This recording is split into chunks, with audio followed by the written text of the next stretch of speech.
Bismillahirrahmanirrahim. I'm here today as the chairman of ruling party, Wadani, representing the people of Somaliland. I thank and acknowledge the success achieved by the President of the Republic of Somaliland. And I appreciate the long wait our people have endured for recognition. I would like to express our heartfelt gratitude to the State of Israel for recognizing Somaliland and for its courageous decision and brave steps in the right direction. This moment will be remembered in history, and the people of Somaliland will never forget. The people of Somaliland have a remarkable history for resilience, determination, and they had a vision of statehood and fought for independence. They gained independence on June 26, 1960, but the unlawful union with Somalia was marred by controversy and unfair treatment.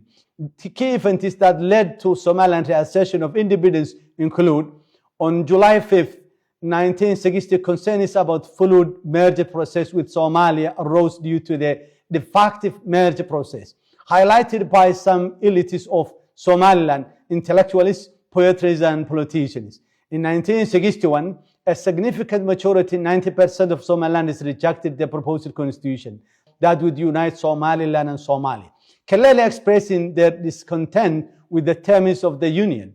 In 1961, Somaliland politicians publicly voiced their opposition, sparking widespread discontent. This led to the Xalad teachers' protest and mass ministerial resignation, highlighting the community's strong dissatisfaction with the union. In December 1961, there was a military attempt, the failed coup, which was to right what went wrong in 1960, where a group of junior military officers organized the coup that shows the growing tensions between Somaliland and Somalia. The officers intended to restore the independence of the state of Somaliland.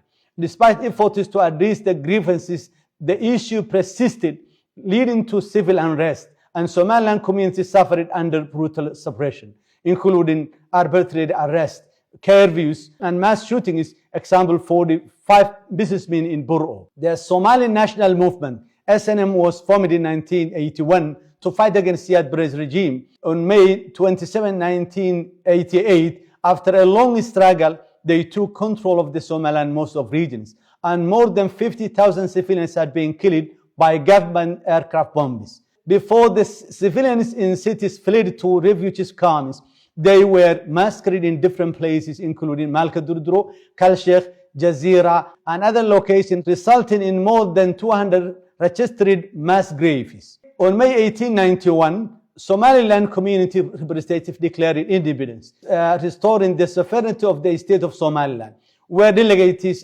unanimously resolved to reassert Somaliland's independence, citing the collapse of the Somali central government and Somaliland's historical sovereignty. Peace was established, rebels disarmed, and government institutions set up in 1993. And democratic system was introduced around year 2000, with 97% of the constitution voted in by the people.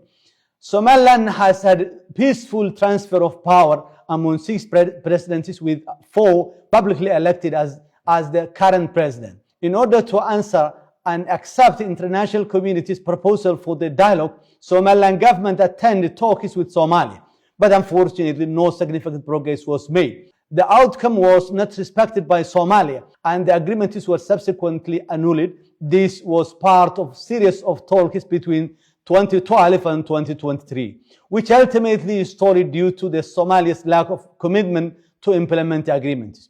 For 34 years, Somaliland has self-governed, implementing development and enduring challenges despite lacking international recognition. Somaliland's journey is marked by struggle, resilience, and progress towards stability and democracy. Since 1991, Somalia has not been able to effectively control its claimed borders, and its government has had difficulty maintaining a stable presence, largely limited to the parties of Mogadishu.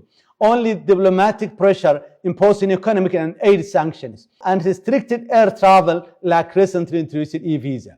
Somaliland has been behaving responsibly and serving as trusted partner for neighboring countries as security buffer zone. We will continue to prioritize peace, security and cooperation in the region while actively fighting against terrorism. The State of Israel became the first to acknowledge the above-mentioned context and reality by recognizing the Republic of Somaliland.